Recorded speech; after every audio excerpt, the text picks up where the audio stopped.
Folks, welcome to the Jake Feinberg Show. And on this journey, I know I'm being protected by spirits, even if I never had a chance to necessarily interview them or even meet them in person. Being able to connect with other brothers from the lineage of, some would say, black classical music, what used to be known as jazz, Jass. It's always cathartic to find. Even though skin color is such a petty thing to divide people on, it's always beautiful to find a cat who wound up blending into the black subculture of jazz in my favorite period of time in jazz, the early 70s. And, just a lot of beautiful individual cats were coming up at that time. They found their individual voice on the bandstand, and there was really enough work to go around. So cats like my friend Lenny White was able to hip Joe Henderson to my guest, and there was no insecurity, there was no griping, and it was a competitive but fun scene. And he's still doing it today, still cooking the groove with Bill Goodwin. Bill Washer, welcome to the Jake Feinberg Show. Thanks, Jake. Glad to be here. You know, Bill, it's an honor to have you, man. Can you talk about the earliest time that you remember being able to just let go of the rudiments and just react to the music? Well, I started out in high school playing, the usual stuff that I would memorize, like the Ventures and, the Beatles and the Stones. I could relate to more because they were more of a blues band, and I understood that music a lot more. Right. But there was a great, as far as that was pretty much reacting to the music at the time when I was playing, if that's what you're asking. Well, you know what it is like I'm trying to get to that point where maybe, everybody was kind of soloing within the groove, so to speak. I mean, the Stone stuff, that's blues based, it's pretty straight ahead, but just the environment when you kind of were just, everybody was, I don't want to say they were playing free, but they were playing jazz, they were soloing within the context of the tune, and just how you learn to blend into that to become one living, breathing organism. Well, just listening and reacting to what's going on around you. Lenny White was very interesting playing with because he, as soon as another soloist started, he would change the groove. That is so sick, dude. You just made my day, dude. You just made my day, dude. Go ahead, continue. Yeah. He would just take a left turn and would go into something else. And it's fantastic, because all of a sudden, he's setting this up just for me. I love it, dude. So that's as a lay person, non-musician, I mean, his groove is always intoxicating, but that's very subtle that he would change the groove just to tailor the soloist. It's unbelievable. Yeah, he would set a new roadmap for the next soloist, and you would go with it because, I mean, I used to just stare at his ride cymbal when I played. Dude, I've been listening to Crankin' all afternoon gearing up for this, dude. It's this filthiest. I've been looking for you. Even when it's, so you would say that you were, I mean, the bottom line is that, can you talk about the gateway that led you into some of the hit? I mean, I don't think there's much hipper music that was going on at that time than In Pursuit of Blackness, Crankin'.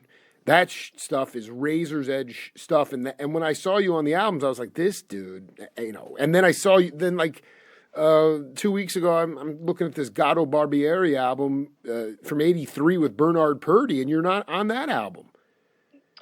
I don't think I did any recording with Gatto. Are you sure? Because there was a Bill Washer on guitar. Anyway, so yeah, there is. There's some stuff, but I don't. People turn me onto it. I don't even know. Yeah, I think there's bootlegs out there, but I'm not like an audiophile. I just wanted you to talk about how you found your way into this world to begin with. Well, I went to Berkeley, and in the late 60s, 68, 69, 70, I guess 69, 70. And Well, I'll go back Sure. to the high school days. There's a terrific. I grew up in Rochester, New York. There was a great radio station there. I can't remember what the call letters were. They used to advertise that they were 50,000 watts. So it was Harry Abramson, right? Harry Abrams and Bill Artis, I think, was the other guy. Right. Barry Miles said on a good night it would stretch from upstate all the way down to like Delaware, Pennsylvania. Yeah. And they had jazz shows at night, and I used to, me and a piano player used to listen to that. I just fell in love with that music so much that kind of would set me off into that direction. Were they playing bebop, post bop, or more like big band, or the whole thing? It was like the Blue Note stuff, but they were playing bebop, but it was getting into the Wayne Shorter. Oh my God, that's the best time to ever been hearing that stuff. It was wow. I still love it. Wow. It's unreal. Music. Yeah. And so I applied to Berklee and went there for a couple of years. There, I went there to meet people more than anything. Well, and to learn. I was just a blues player basically until I got into learning more about traditional harmonies and stuff at Berklee. But let's be clear. I mean, this is so classic because, well, first of all, was it still called the Schillinger House at that time? No. Okay, because Ernie, I'm not trying to figure out what class because I've interviewed Jan Hammer, Perla, Mike Knock. Yeah. I'm just trying, and Sco was there, but a little bit after you. And I'm just curious, like you said, you went to meet people, and that's one of the things that I'm so glad you guys have a little enclave down there in the Delaware Water Gap to actually get cats on the bandstand because, I mean, Berklee at the time, Herb Pomeroy had a big band, Jackie Right. Byard. So, I mean, you went there to find your sound. You weren't learning there was stuff in the academy, but it was not, today music is being made in the academy, I know. Yeah. Yeah. It's amazing how all these colleges have programs now, jazz programs, which totally waters it down. But let's get back to Berklee. Like, tell me about a seminal thing that you can say that it doesn't have to be theory based, but that you learned while you were at Berklee that you took with you the rest of your career. I studied with Mick Goodwin first of all. Rest in peace, man. Fucking baddest cat ever, dude. Yeah, and he was such a spiritual teacher. I mean, I love this dude. He'd basically say, "Well, here's what they're gonna want you to do at the end of the semester." Now let's talk about Ouspensky or Georgiev or Dude, these are the only things I read, man. This is the only stuff. The Fourth Way. I mean, this is out of hand. Yeah. He's taught. So tell me. Okay, everybody would in today's square world, people would say, "Well, how's that going to help you?" And so, explain how that allowed you to be more yourself, or sort of learn to find your own voice. Well, it gets you more introspective, and but it also opens you up to anything. So it's kind of a balance. I don't know how to explain it. It's like a balancing thing, but and me being a Libra. Well, I don't.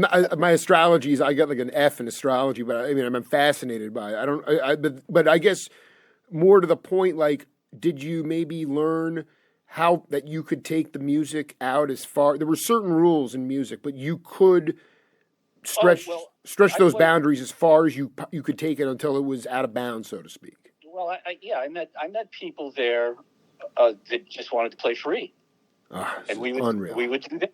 We would do that. Who were you cooking with? There was a guy named Ted Nye who passed away a long time ago.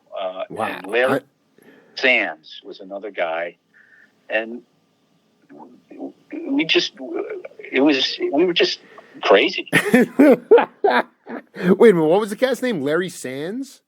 I think that was his name. Dude, I don't know. These are mercurial cats. So, you guys would just start some sort of group theme or sound, or you just... I might write a melody, like a little 8-bar melody or something. Right.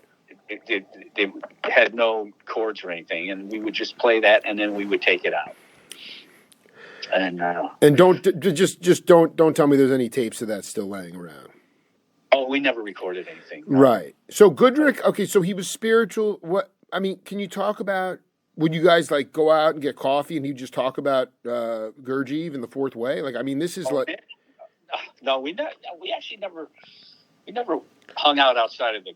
Yeah, I think that you guys are like buddies. It was like student professor kind of thing, you know? Yeah, but I would go hear him play. Well, no, I'm curious about, at that time, I mean, I know the famous band from much later, 10 years later, with Rock Alarm and Swallow and that. But who was he playing with then?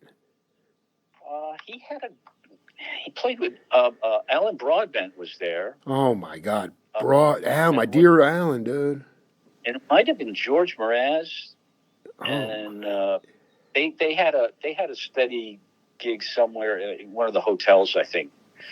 That I went to hear him a couple of times. For younger cats, can you just talk about what made him such a unique player in your mind? Mick? Yeah. He had his own sound. It was very sort of Abercrombie. They were kind of right. They're pretty. They both kind of had. I used to call it the Boston sound. I was just there, man, dude. That greasy Boston sound, you know. But this was more like Jim Hall. Totally. Now, I'm sorry. Take the grease away. But I'm just saying, like Abercrombie gets a little bit raw sometimes. Mick was just like in the ether, man. He was just out. Yeah, Ronnie Glick, a drummer friend, he saw him play. He said, "That guy's at peace with his axe." That is the sickest line ever, man. If you watch him play, it's very true. That's unreal, man. That is rest in peace. So, I mean, I've interviewed Harvey Mason, and like Alan Dawson would call him when he was at Berkeley on a Saturday night. Hey, fill in for me with the Duke Ellington Big Band. I mean, did you get gigs up there? I did a couple of gigs with Harvey, a couple of hits with Harvey Mason. Yeah. Outside, did you find up having steady gigs even while you were at Berkeley? No. Interesting. Really. Interesting. Well, I did do a show. Boston had a show of Hair. They did Hair. Right. And I played that. So that's not really a jazz thing, but there were some great players. No, it doesn't have to be jazz. I mean, was Idris playing drums, Idris Muhammad, or no? No, guy's name was Bob Mason, I think, but Abe Laboriel was playing bass. My hero, one of my dearest uncles, dude. Harry Blazer was up. So was Blazer up there too at that time, or just Abe was there? I just remember Abe. Right, and so were you going over? I guess Gary Burton hadn't started teaching there yet, had he? I don't know. I don't remember him. I know he had graduated there. I don't remember him teaching there. Maybe he came in later. He did, because he came in during SCO, and you were already gone. So that's the funny part, is that did you even graduate? No. See, I love this, dude. The fact that you could honestly in like about a year after me, I think. Yeah, exactly. And then Burton came aboard, Swallow came aboard. That's how they formed that band with Matheny. But so explain. So I got the gig. Well, let me tell you how it happened. There was a bass player there named Don Pate. Is he still with us, by the way? That's a good question. Okay, because I mean, there's I think he plays with Tsiji Munoz. Anyway, I don't know if you know who that cat is, but go ahead. No, but that's I haven't heard from him in years. But he was from New York, and I was instinctively looking for people from New York when I was there, because I knew that's where I wanted to end up. And he kept talking about Lenny White. Dude, I am loving this. Lenny White everywhere today. Yeah. Oh man. Well, so anyway, Don got a gig one of the universities in North Carolina. We were going to play with a quartet with an orchestra, and the quartet was Don, great organ player named Webster Lewis. Whoa. Lenny and me. No way, dude. Yeah. Wait, hold on. You and Pate were like playing a duo gig up there? How did you even connect with him? No, we were we weren't doing any gigs, but we would get together and play. So Pate, so he was your peer from New York and was obsessed with Lenny White. He kind of hooked me up with Lenny, and then when we did that gig in North Carolina, then I was hooked up with Lenny, and I was hooked up with Webster Lewis. Webster had some gigs in Roxbury, Massachusetts. Oh my! Break this. No, I mean I went to BU. I know that very well. I cannot believe. So were these brothels or what were they? No, it was a restaurant. I think it was called the West End, if I remember. And is it primarily like kind of like a black patronage kind of place? Yeah. Oh yeah. Yeah. Soul food. I'd walk to it, and the hookers would be hitting on me, you know. Dude, Washer, I knew. See, I knew this is what I knew. This is a magical life. This is like the most magical life. Did you recognize that you were part of this incredibly magical subculture, and how lucky you were? Or maybe in hindsight, maybe it wasn't. Dude, it's a fantasy for me. I'm 44 years old. At the time, I was just, these were my heroes. This is who I wanted to play with. So I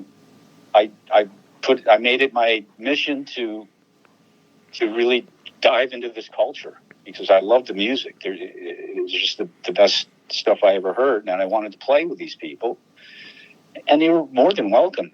I was more than welcome. I never felt weird about it at all.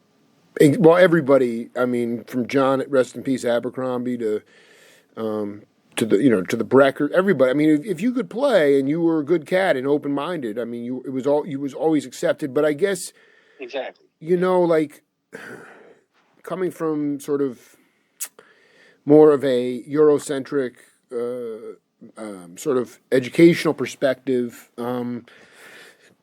Just like my generation has learned, like to deal with curriculums and things that are codified, and I don't think you can codify blues or jazz per se. And I just was hoping you could talk a little bit about the styles of leadership that Henderson and Curtis Fuller exhibited in the studio. What I mean by that is just the idea of not a lot of verbal discussion. Maybe there was, but I'm curious if you could describe their leadership style, because today we're talking right now, but in the studio, not only are there just so many distractions, people are always trying to explain stuff as opposed to just having the vocabulary, and just being able to play off the cuff. And I just want you to talk about their leadership styles. Joe was the quietest man I ever met. Yeah. The Phantom. Very cool and quiet, and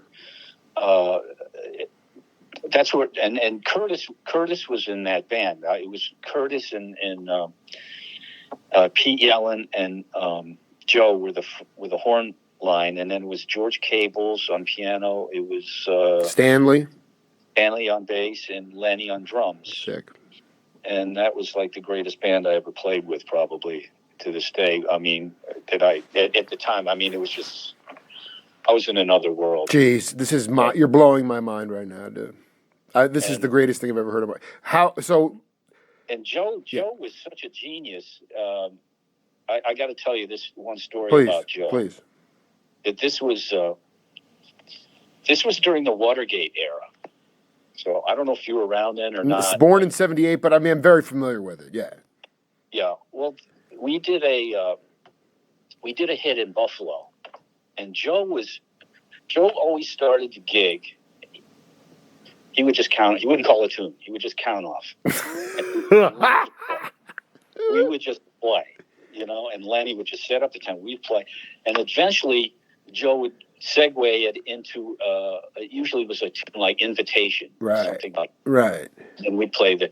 Well, this night in Buffalo, he started out, and it lasted the whole set. He never segued. Oh my! This is on. You had, was it like 50 minutes, an hour, or something like that? Yeah. And we all and Lenny was doing his thing, change for each solo, changing up the groove, and at the end of the set, Joe gets on the mic and he says that piece was entitled "A Tribute to Daniel Ellsberg." Wow. Now, he was the man that discovered the Pentagon. The Pentagon, Papers. absolutely, Pentagon Papers, absolutely. And so it was political, and he had a name for each section, for each soloist. And I just remember when I had my solo, I went into a thing playing taps, like the trumpet, like at a funeral. Sure. Oh my God. Oh yeah. With all this Hendrix stuff, and he called my section Body Count. The wah pedals were going.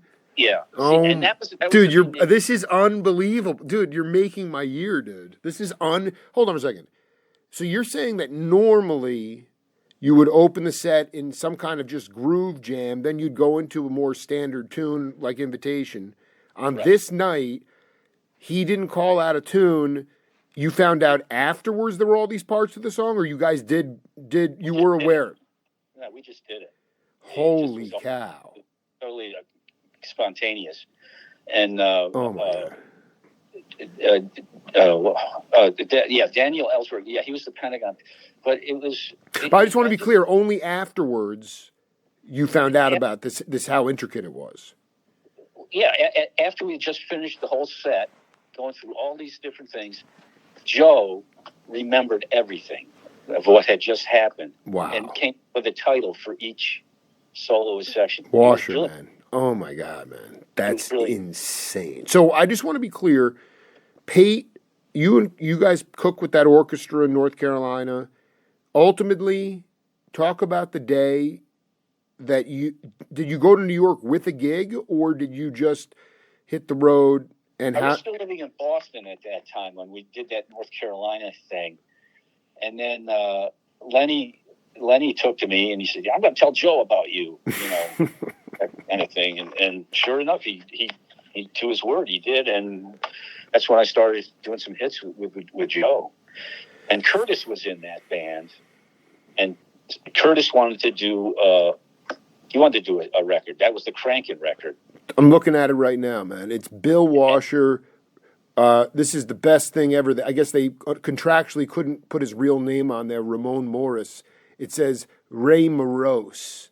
Bill Hardiman, a guy named Stan Clark, who we know, George Cables, Lenny White, Curtis Fuller, Bill Wash. There you are. It's just, and I was just listening to Maze is my favorite tune, man. Maze, dude. Do you remember the bridge on that or whatever? The horn orchestration is nasty, and you're playing out of your mind. Oh, thank you. I just remember that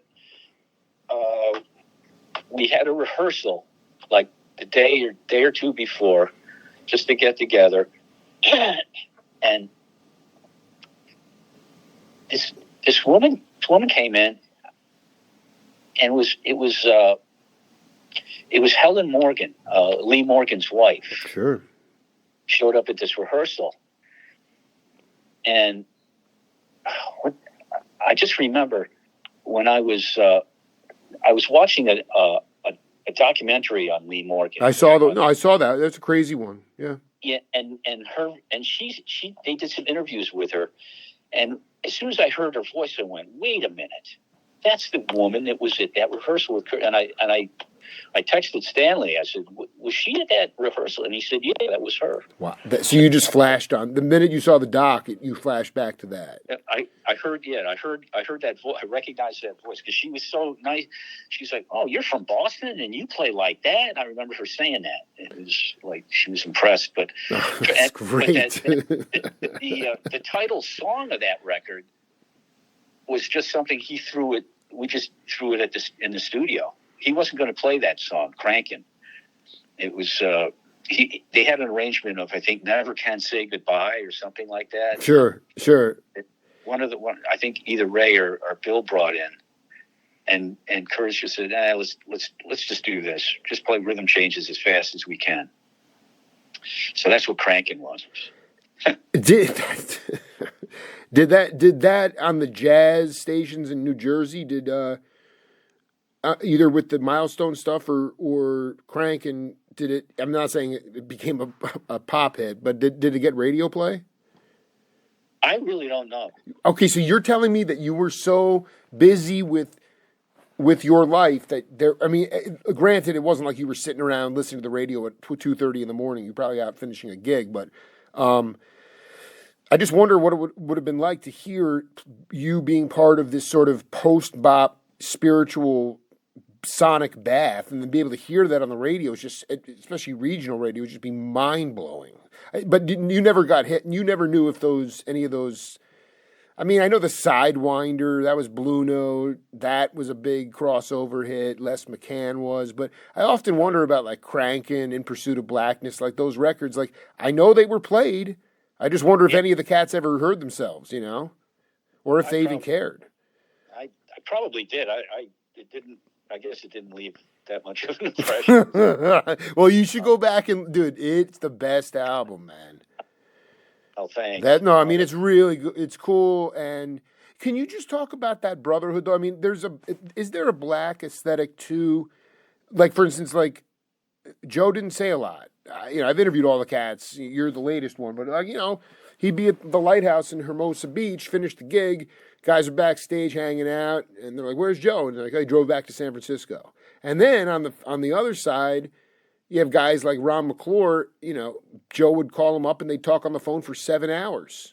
The guy knew multiple languages. I don't need to tell you this, but the guy, it's just like, just from a different world. I just wonder if in the studio were those guys micromanagers, or they were like, "Yo, let's just maybe run it through one time or two and just like, let's take the first take, let's burn." Yeah, you'd usually do like 2 takes, no more than that. That's usually enough.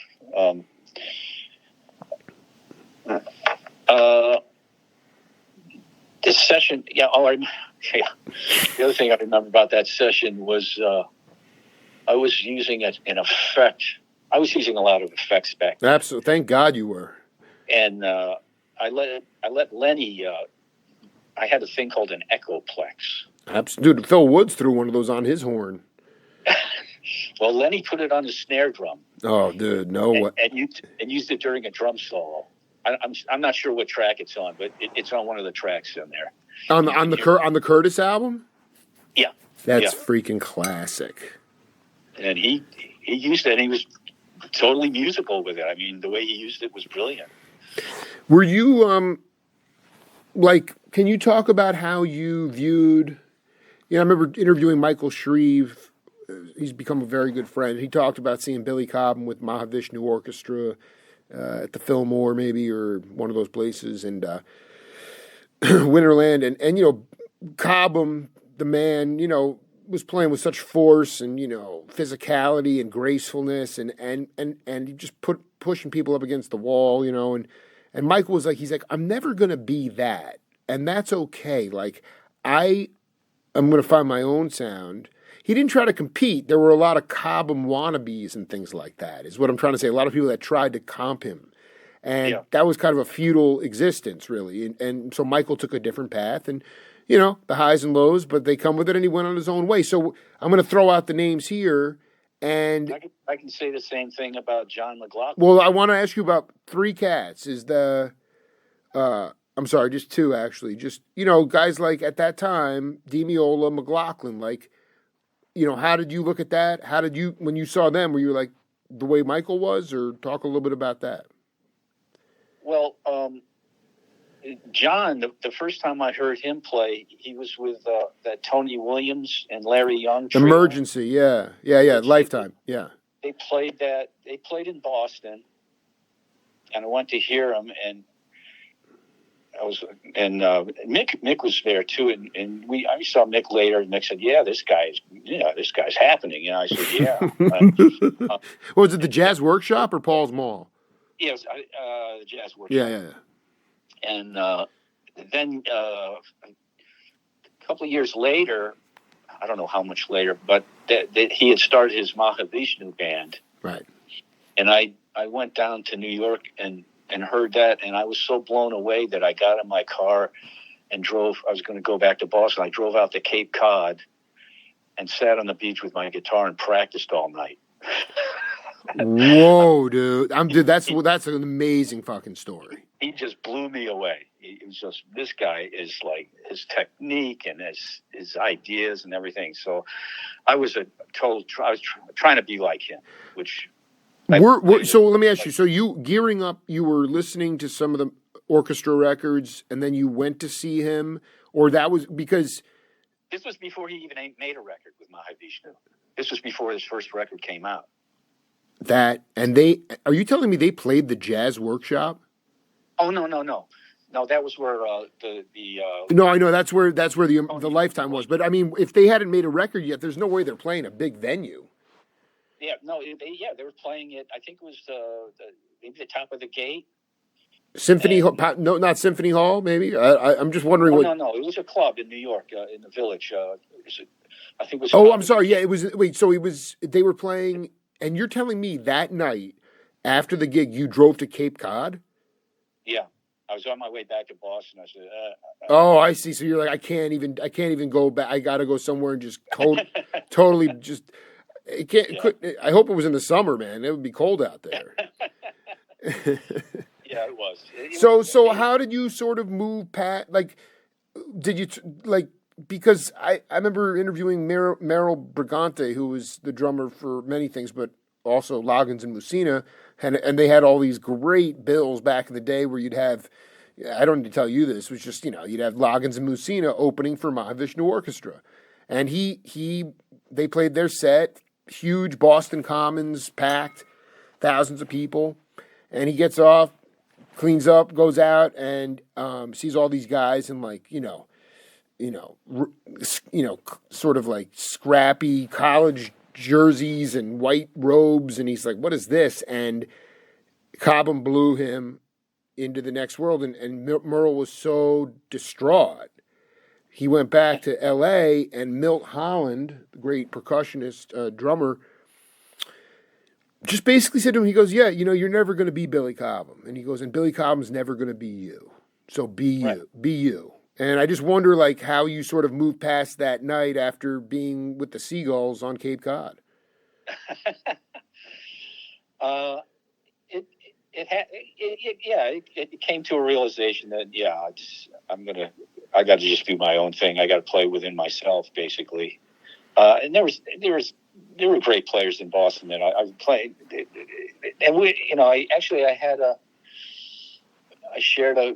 shared places with Harvey S. And you know who that is? Well, he was the first dude. Harvey S. Man, he's the first cat. I interviewed him a few months ago, and he was the first one. I was like, you got to connect me with Washer, because he told me about this group. Yeah, we played with Barry. He got me on the Barry Miles group. This was right after Al left. Al was in. I know Al was in that group, and then you came. So Washer took over for DiMeola. Right. To me, that must have been. That's hyper challenging music too. I mean, and it's not. Yeah. It still burns though. That must have been actually a good way to sort of wipe the slate clean and just let your own sound groove out. Well, you're playing Barry's music, so exactly, dude. The freaking man, dude. In that vein, and Al went on to play with Chick from there. What did you see? What did you go see Return to? I mean, Stan and Lenny. You must have been backstage at those shows. The first time I saw, Return to Forever. Actually, Stanley brought me up to Flora's apartment.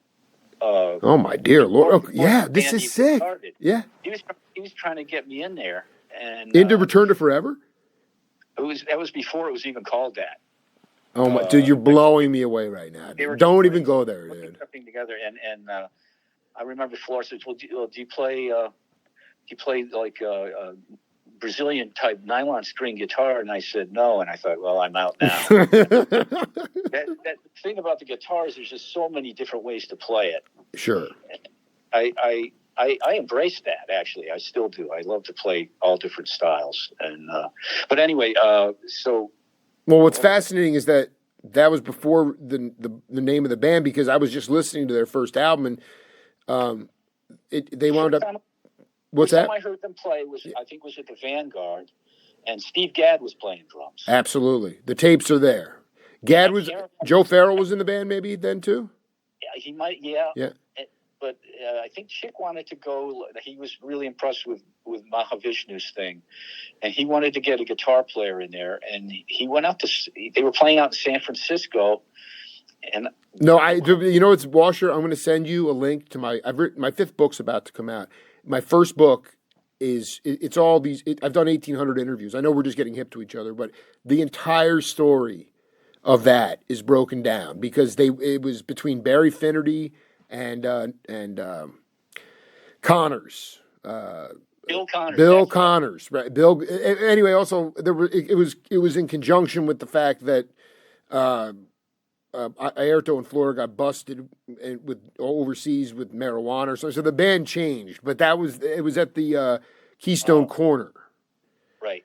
So that, and then at the same time, so Chick's begging Lenny. Lenny was in Azteca at the time. And he's begging Lenny to please come back and join the band. Gadd was in the band. But at the same time, Journey was approaching Lenny. Did you know that? No. Yeah, so the band Journey had him rehearsing, and they loved him. They wanted him in the band. But he decided to go back with Chick and leave Azteca.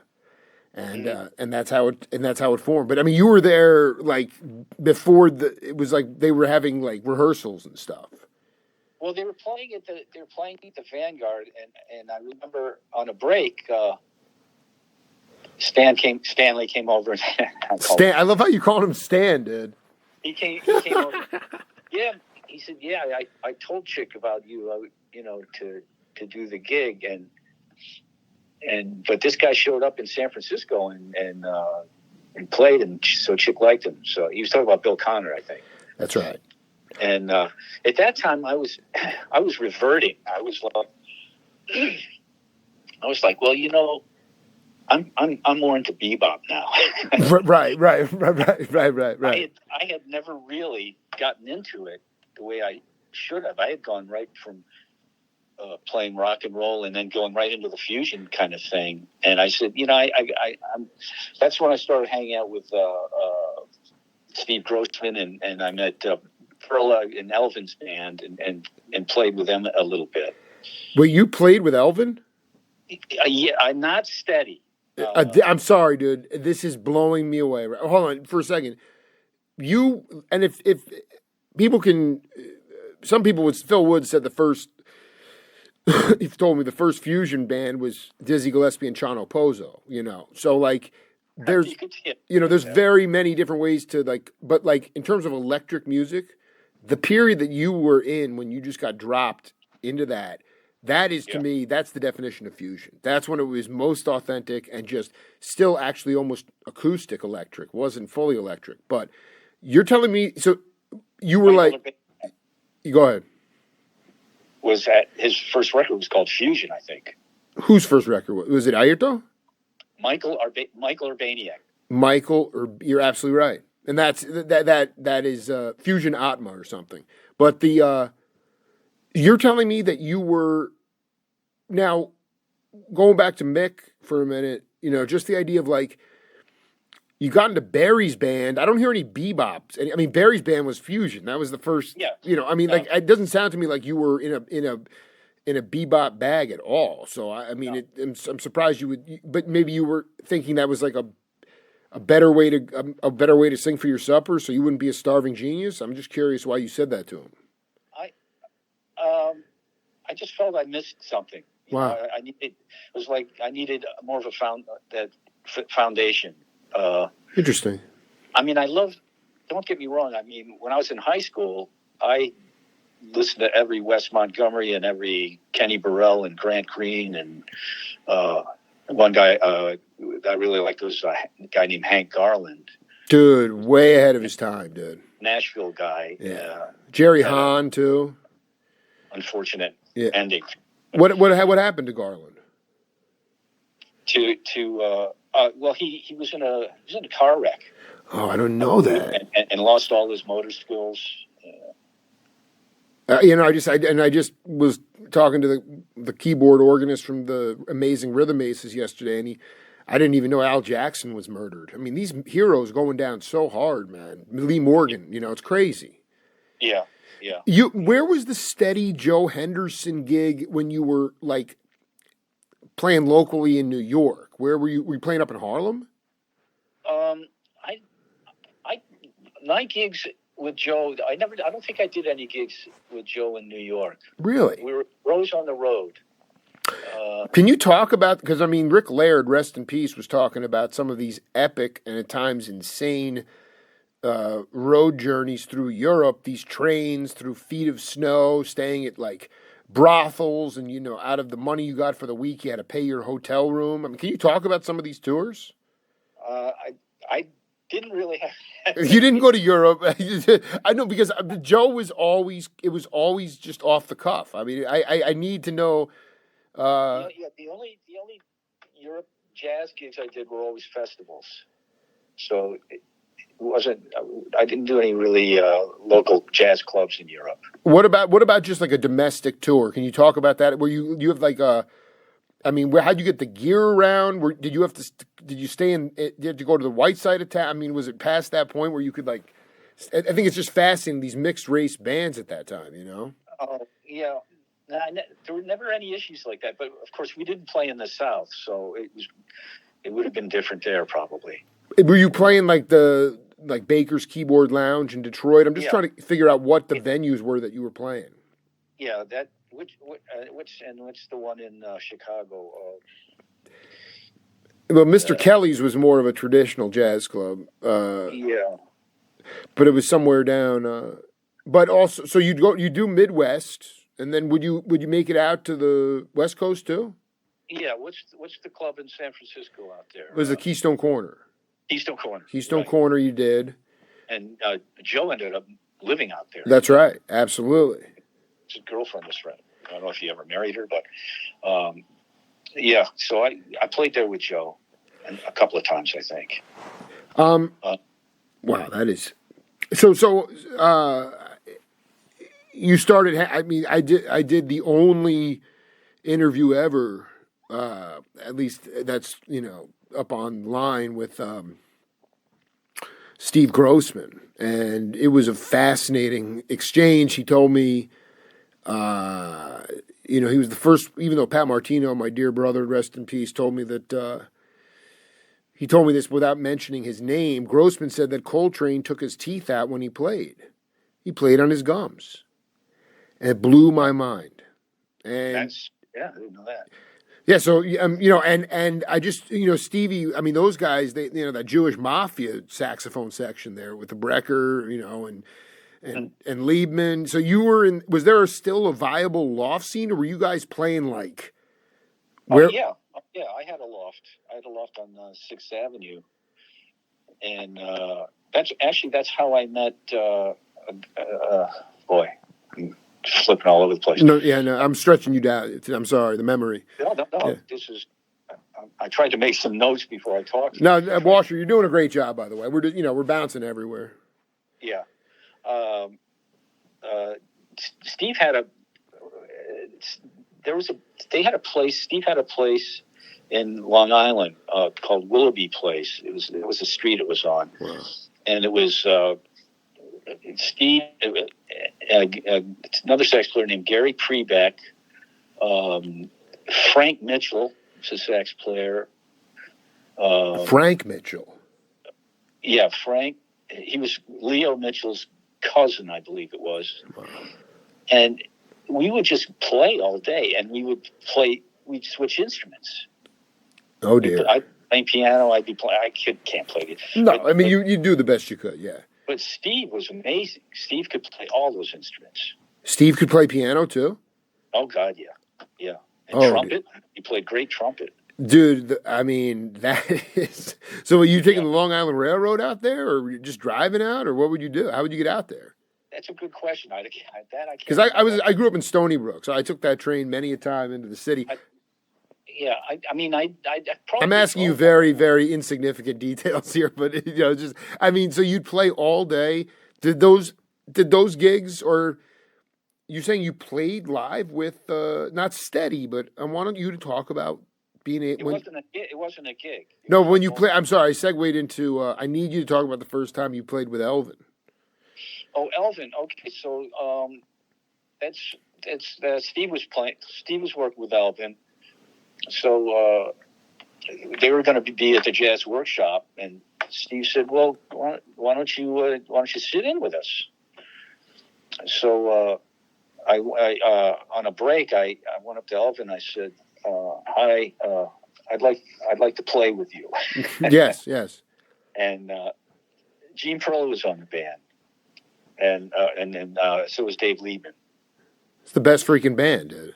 And it was terrific. And Elvin gave me a look that would scare the hell out of me. No, he did it to everybody. But then those teeth would come out when he starts smiling, He could give you that look, and I just looked back at him, and he just said, "Bring your axe." Yes. And he was generous about letting people sit in. And, Bring your axe. He said, "Bring your axe." You're talking about Jazz Workshop in Boston, right? Not San Francisco. Yeah. Okay. Yeah. So you were still in Boston, or you were up there on another gig? No, I was still in Boston. Interesting. So, and then that experience, I mean. This had to be 70, Right. So this is actually before. Wait, no, it's so interesting. It's fair to say, I'm going back and thinking about, I mean, Crankin', were you making albums and still living in Boston and just coming down for the recording dates? Crankin' was the first jazz record I ever made that I was ever on. It was before the Henderson record? I never recorded with Joe. You never recorded with Joe. Interesting. No. Okay, so because that band, that it was everybody but you yelling, all those. I played that band a lot. But and what was that? Talk about that band. I mean, what made it special? I mean, Horace Silver. Though everybody was playing like, I don't know. Like to me, like one reason that was a cool time was that it was still kind of acoustic based. Maybe the bass had a pickup on it, but Stanley was still playing upright. Yeah. But he played it like an electric. I mean, that his action was so low on that bass that he could just fly over that thing. Jesus. That's way quick.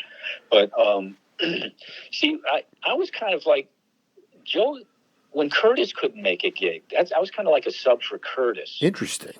And and he didn't really give me any parts to play except for the Pentagon Papers. Or the gig in Buffalo. That's still maybe the greatest story I've heard in years. I mean, I've heard a lot of stories. That's my favorite joke. And so he was, even though he really spoke everything that he felt deep inside about politics, social issues, races. He expressed that through the music, and that was very evident that night. Oh yeah, wow. Yeah. But so you would I'm sorry, you played, so cranking was, and you were still in Boston. I was still in Boston. You were still in Boston at that point. So then what was the impetus after that to move to New York? Well, that was my goal. I was always going to move to New York. So it was just a matter of connecting it. I also met. Yeah, this I should put this in here too, because a good friend of mine at Berkeley, a pianist named Andy Laverne. I've been talking to Mike Richmond a lot, and I got to interview Andy, man. And Mike was, but Andy, he's from the New York area, so I knew he was going to go down there, and he said let's do this. There's going to be a jam session down at Mark Cohen's loft, who's now known as Mark Copeland. Yeah, he's my man. Piano, amazing player. Yeah, I love him. I visited him. Yeah. with his alto sax playing. He was a sax player before he played. He told me about gigs that he was playing with Abercrombie when he was playing horn. Yeah. So I think it was. I don't remember who the drummer was. We had a session. It was me and Abercrombie and Andy and It was like Al Foster. Maybe Maybe not. Clint Houston on bass. Dude, holy cow, the baddest cat, man. I don't know if there was a drummer or not, but A drummerless band. That would have been hard to. Anyway, go ahead. No, there was a drummer, and I can't remember his name, and I think he since passed. Well, if you think about it, text me the name. But go ahead. So we played, and Mark had this gig with the Joffrey Ballet. The Joffrey Ballet was doing a couple of rock and roll ballets. Wow. And he said, you want to do this gig? I want to get you to New York because that's the gig that got me down to New York because I needed some kind of employment to move. So beautiful. So I mean, ballet is more to me. I think not symphonic, but you're doing a full on rock. You had like a rock rhythm section kind of thing. Well, they're a very modern type ballet company because they were doing these rock ballets. Sure. And at the time it was very controversial, and that's where I met my wife actually. That's so freaking beautiful, man. And so that got me into New York pretty much thanks to Mark basically. And I always knew Abercrombie was a couple of years ahead of me, I think, in Boston, and he moved down ahead of me. Absolutely, he was in Dreams, playing in Dreams with Randy Brecker putting the wah pedal on. I mean, was it too daunting? I mean, you had the steady gig with Copeland, the ballet. Did you entertain the idea of being part of, or were you part of Radio Registry? Oh yeah. And can you talk about some of the? I mean, because these are like to me like spiritual jazz albums at the end of a chapter that we've been talking about in music history, and so like what sessions? How'd you get your foot in the door? Because the scene was already kind of locked down. I kind of got in. You're talking about Registry? Like were you doing Suds and Duds, or is there stuff on the discography that just doesn't show up that you played on?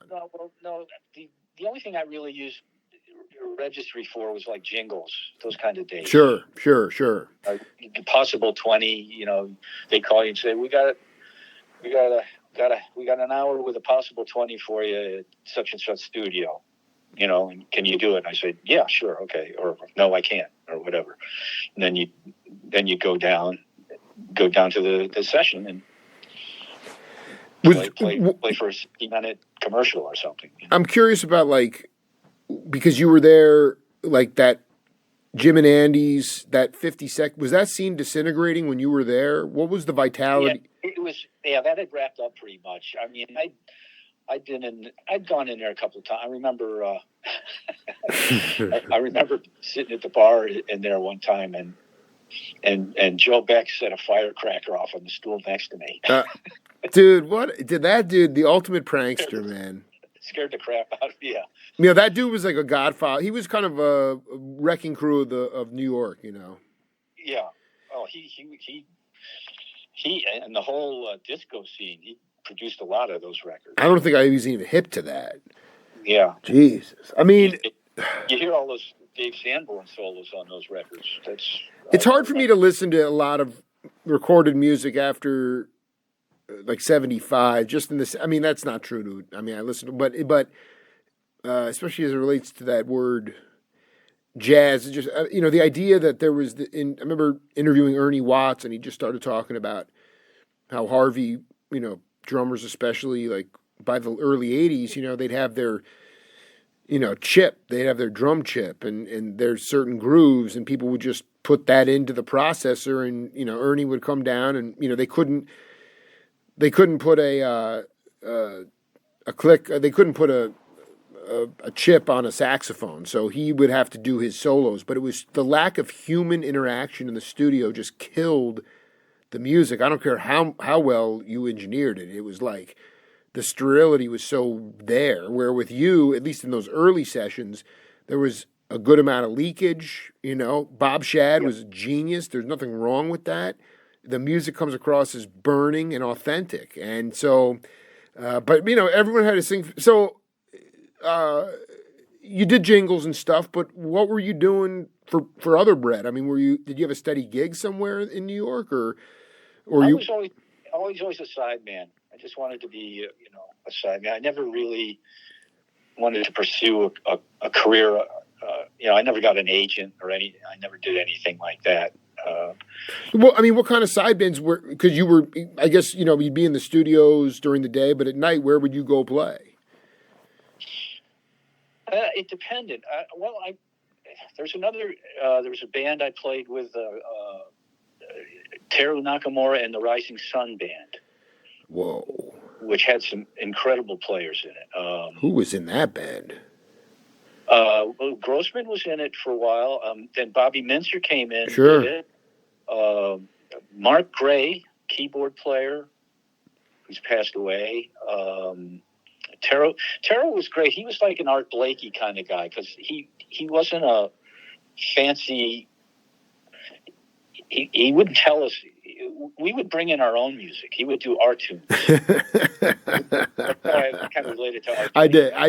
But he just played what he felt, and there was no adherence to like perfection by any means. It was just burn. It was burn, but the tunes were great. I mean, Bob Mincer's writing is just unbelievable. Totally. I think he's such a tremendous writer, and then different sax players came through. Jerry Nywood came through. Steve, Bob did it most of the time when I was there, and Taro had a loft, so we would play up there. But he hustled and got gigs, so that band worked quite a bit. What do you remember the clubs you would play at? Yeah, if I could remember the name. I mean, I couldn't. I mean, I can't see you playing the Vanguard. I'm just like trying to figure out because that's a.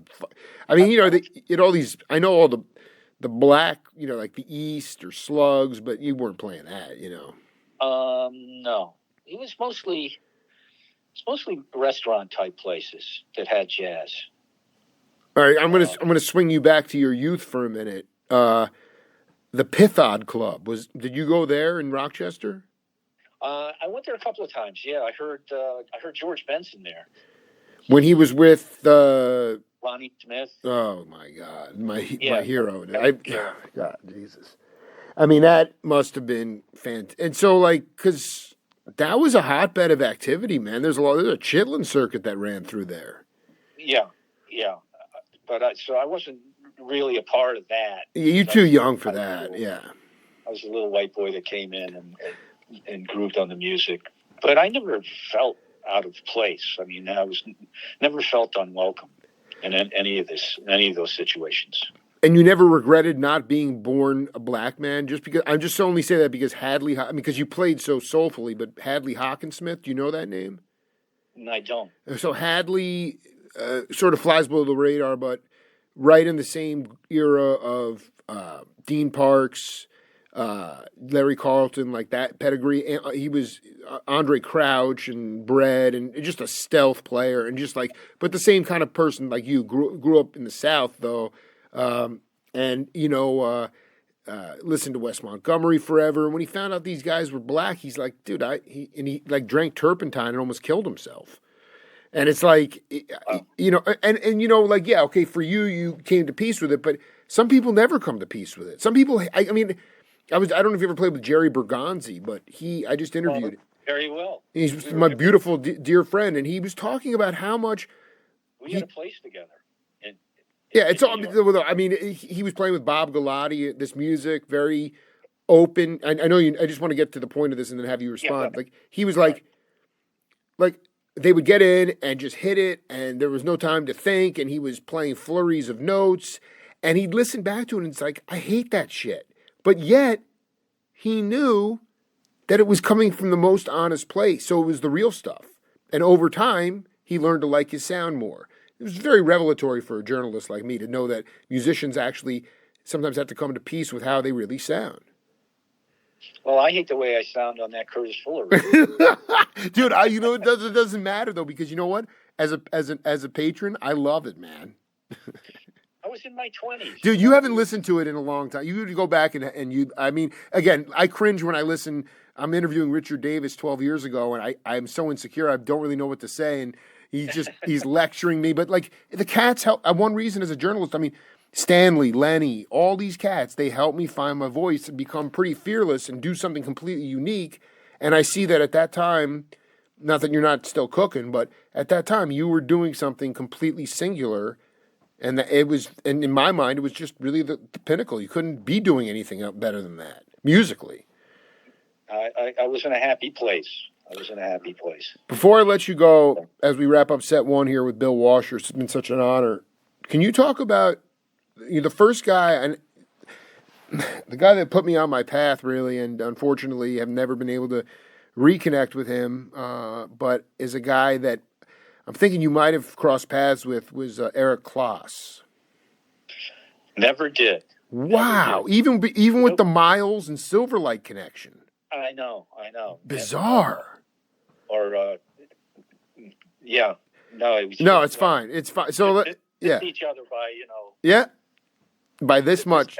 By one train, So tell me, tell me one thing before I let you go.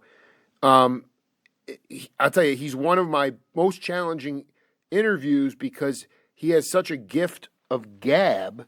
And on top of that, he's just such a great drummer as Bill Goodwin. And, he's a very modest, humble guy. He's lived a really hearty life. And I just look at him in that same time period that we've been focused on, laser-like. He told me the story when he had this gig with Charles Lloyd when he was he was really young. And he played with him for about 6 months. And after this other cat who was his peer, Charles Lloyd, who was a student at USC at the time, gave it to his friend, and Bill was devastated, but realized, and I think, I'm trying to think who gave him a pep talk. It'll come to me in a minute, but adjacent to that, someone said, "Hey man, Stan Levy, the drummer." He said, "Okay. Hey man, you got to get your hands together. If you're being serious about this, you got to get your shit together." And fast forward to that Bill Washer cranking time, I'm listening to Bob DeRoe, Multiplication Rock. I'm listening to Jack Wilkins, Red Clay, and Bill Goodwin is on fire. And I just wanted you to talk a little bit about his drumming style, and kind of how you guys have really kept your souls together down at the Deerhead Inn. Well, we've been doing a weekly hit there. We do like a jam session. We'll play like a trio for an hour, and then we'll have people come up and sit in or take over, whatever. And Bill is he's just one of the most musical cats on the drums, and he's not shy. Which is great. But he's not shy. That's what I'm saying. He'll drop these bombs in there once in a while. I love it, dude. Like, whoa, okay. You want to do that? Yeah, just to get them out of their normal mindset. That's the best part, man. Gene Perlis is going to trying to put a book together about Bill. Really? Yeah, he's been interviewing him.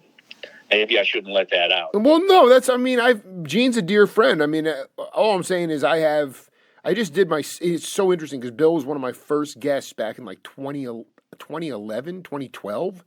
And I had not spoken to him. We'd done a little bit of back and forth on Facebook and stuff, but I hadn't spoken to him in over 11 years. And we just had a ball yesterday, but I realized I'm like, I could have all 5 pitches working as a pitcher, it's still not good enough with him. He'll keep fighting it off, and then he'll get the pitch he wants and whack it out of the park, dude. It's unbelievable, man. Bill's amazing. I mean, he is, man. He is. His history is just staggering, and a lot of stick-to-itiveness and a lot of perseverance, because he was parking cars at NBC, but he'd have the practice pad there, and he'd have the paradiddles, and he'd have jazz playing, and then he'd tell people where to park their car. He wouldn't even do it for you. He was determined to become a player, and he did it, and he continues to do it. Yeah, that's the whole thing. It's just perseverance. It's what it's the only thing. It's the only thing I can do. Elvin used to say that. I said, "Why are you a drummer?" He says, "Man, it's the only thing I can do." Well, same way. Bill Washer, we'll do this again, man. And if I can get back to the East Coast at a certain point, I really hope our paths cross. I can see you and Goodwin cooking the groove together, man. It's been a real honor. That'd be terrific. And good luck there in Arizona. Yo, man, I'll send you some. I'm gonna send you some interviews for you to listen to. I think you're gonna really get a kick out of them. Oh yeah, I appreciated the ones you sent me. Well, no, I'm gonna send you ones now from your homies, dude. You'll enjoy it a lot. And yeah, man, let's stay in touch. It was really it's good to connect, brother. Thanks a lot, Jake. All right, be cool, brother. You too. Late.